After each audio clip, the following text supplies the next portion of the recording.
Pinalawak pa ng Department of Labor and Employment ang programa nitong Government Internship Program. Sa programang Bagong Pilipinas, ngayon sinabi ni Bureau of Local Employment, OIC, ASEC Patrick Patriwirawan Jr. Nag-in-extend pa ng isang taon ang benepisyaryo ng nasabing programa. Kabilang dito ang mga nasa high school o nasa junior high school. Dagdag pa ng opisyal na umabot na sa mahigit 40,000 ang bilang ng mga benepisyaryo ng GIP.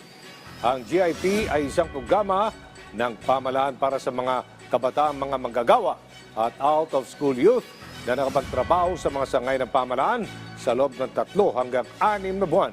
Kasama sa mga magbibigay ng trabaho ang mga ahensya ng national at lokal na pamahalaan.